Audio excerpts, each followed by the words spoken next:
today to represent a very capable, able, well-deserved presidential candidate of the African Democratic Congress, likely Tinubu, who I very respectfully and fondly call AAA. So, but before I do that, I have a prepared speech, which are his words. But before I do that, in my capacity as myself, and I think I'm eminently qualified to speak in my capacity as well, I'd like to thank the organizers of Propag. I'd like to thank you because it takes multi-layered engagement such as this to tell the Nigerian people that this demographic is the strongest, most mobile, most articulate, most educated demographic, and we're going to take back our country.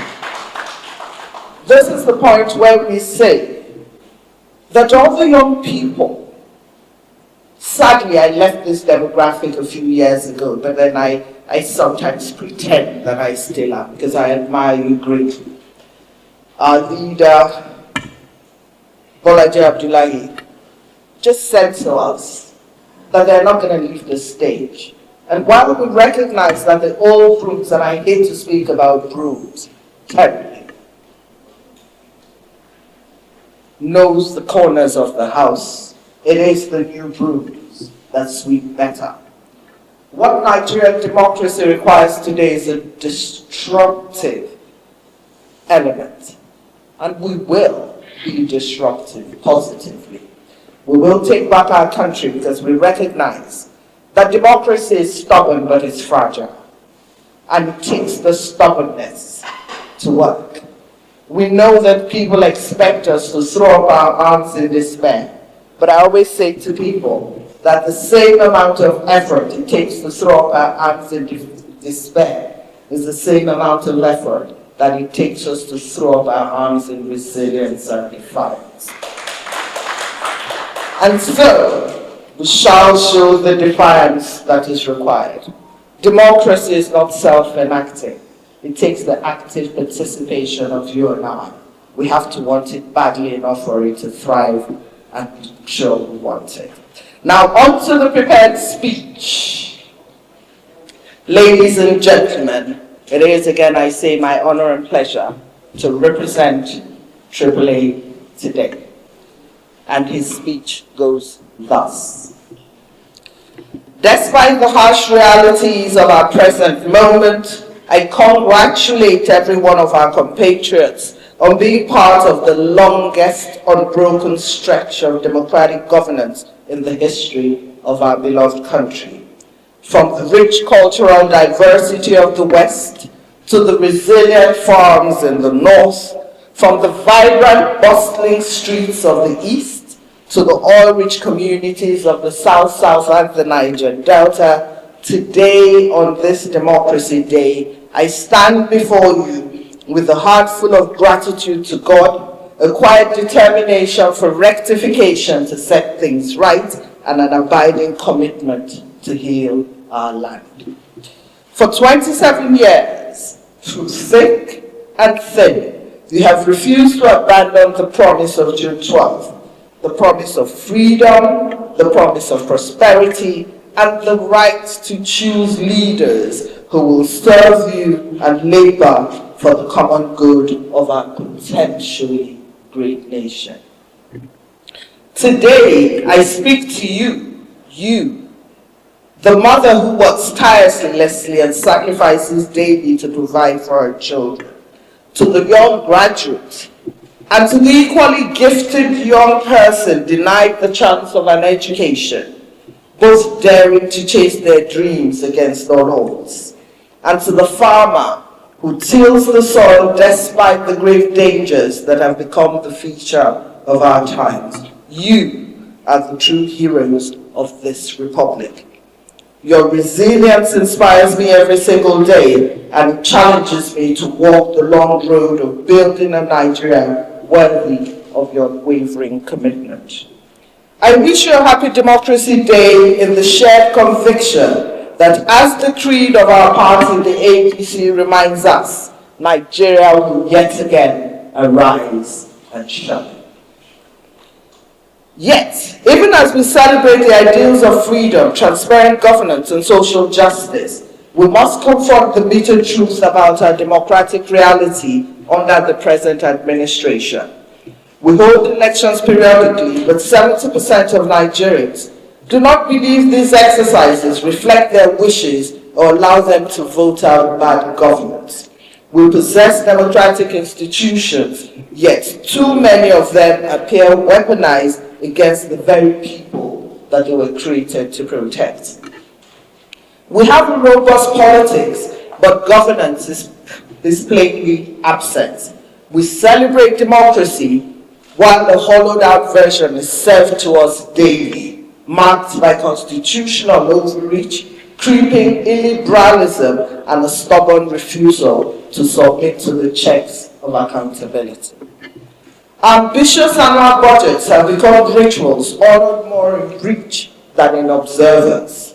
At a time when our country faces the gravest security challenge in its history, only 7.11% of the defense budget has been accessed.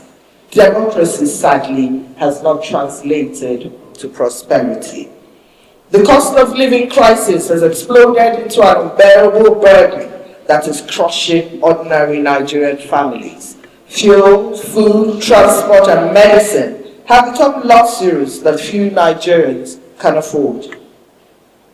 Our national debt has ballooned beyond manageable limits, mortgaging the future of our children, while debt servicing devours the revenues that should be invested in education, healthcare, security, and infrastructure. Bears witness to all these. Food insecurity has become synonymous with our daily reality. The statistics are staggering, and the warnings of impending hardship now haunt millions. Farms lie fallow, markets stand empty, and far too many of our people have grown accustomed to going to bed hungry in a country that cannot even guarantee their safety. Youth employment has reached epidemic proportions, condemning our brightest talent to idleness and despair, and driving an unprecedented wave of brain drain and forced migration as our young people seek better lives in lands that are far too often unwelcoming and hostile. Nigeria's standing, regional, continental, and global, has plummeted. Once the powerhouse of Africa, we are now merely tolerated and too frequently sidelined on the world stage. The days when Nigeria sat confidently at the table are fast becoming a memory. Corruption thrives with impunity, almost as though it were a national sport. National unity is threatened by narrow parochial interests. Our democratic structures, systems, and institutions are suffering an erosion whose malignancy has spread to every segment of our bleeding society. Most heartbreaking of all is the mounting insecurity that has turned parts of our country into a land of terror, bloodletting, and mourning. Our citizens are cut down by the day the senseless tide of violence. Our brave but overstretched military and security agencies bear the brunt of our collective failure to support them with sustainable policies, with the vital non-kinetic instruments of this war and with resources that this fight demands. Under President Tinubu's watch, we have lost gallant generals, soldiers, and other security personnel in the struggle against insurgency and banditry.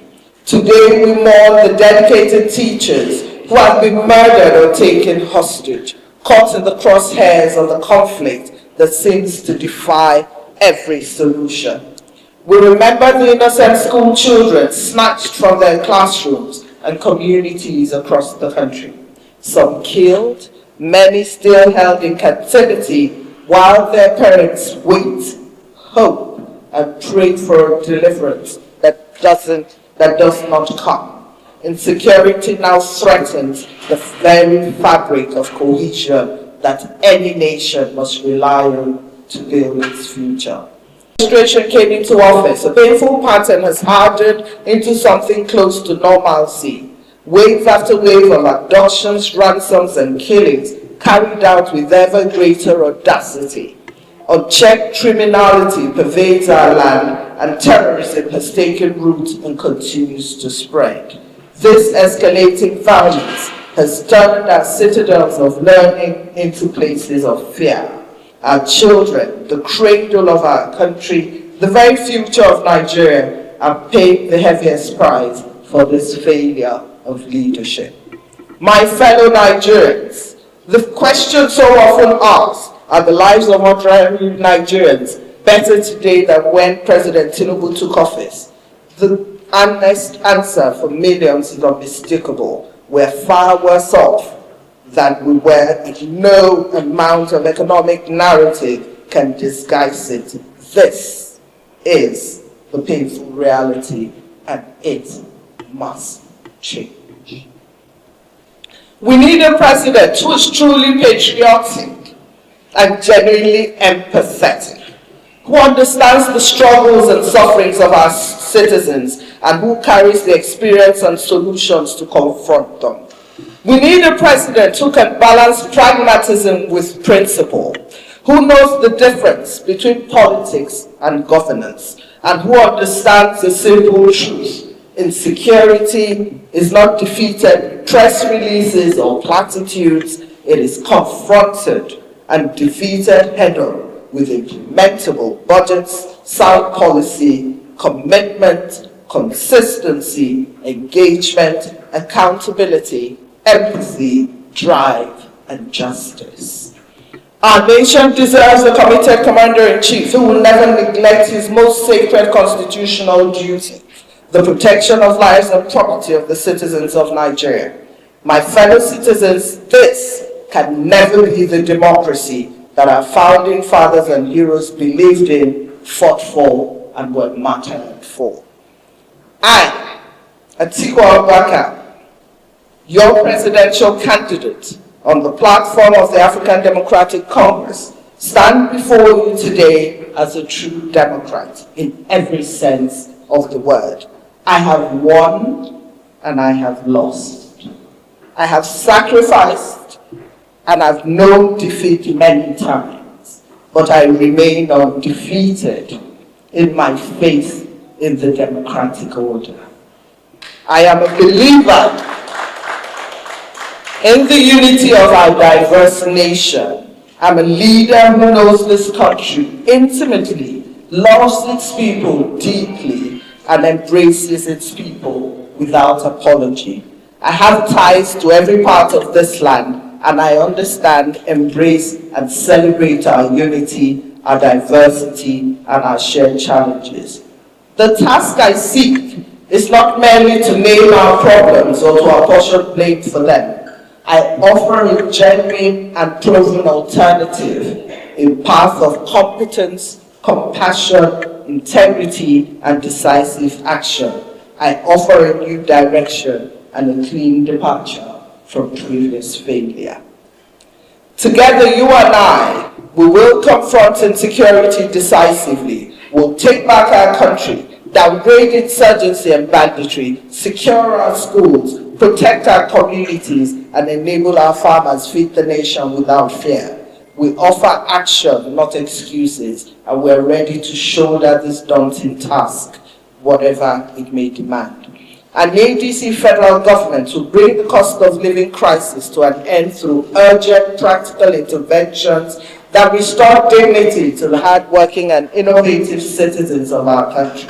We will secure our food supply and will tackle wage stagnation in realistic ways and on credible timelines. Abroad, we'll restore Nigeria's pride and stature as the leader of our sub-region, a leader on our continent, and a respected power in the wider world through a confident foreign policy that places Nigeria's best interests at the center of every international engagement. At home, we will restore dignity to our institutions by guaranteeing a truly independent legislature and judiciary, an independent INEC and central bank, and security agencies that are properly funded and equipped. We will reclaim our institutions so that they function as democracy intended, offering checks and balances, protecting the guardrails of democratic process, and safeguarding the freedom of every Nigerian. Covenant with you. We are pregnant with a new Nigeria, one that will be born come May of next year. A nation where hope is not a slogan, but a living, breathing, and achievable reality. My fellow countrymen and women, in conclusion, let this Democracy Day mark the beginning of our collective turning point. Let us raise our voices against the steady retreat of democratic practice. Let us stand firm against every attempt to silence the opposition and to criminalize those who demand accountability. Let us resist the pain of state capture and embrace a new dawn driven by the power of the people. Let us choose unity over division, competence over excuses, and genuine leadership in 2027. We are ready to reclaim our country, to rebuild our institutions, to protect our children, to carry nation building beyond rhetoric, to heal our fault lines, and to reunite our people into one secure, prosperous, and just nation, the nation you and I all deserve. I am Atiku Abubakar. I am tested. I believe in you. I believe in us. And I'm fully aware that the stewardship I seek is delegated by the Nigerian people, exercised on your behalf and solely in your interest. Together, with your endorsement, and more importantly, your votes, we can make this work. God bless you, and God bless you.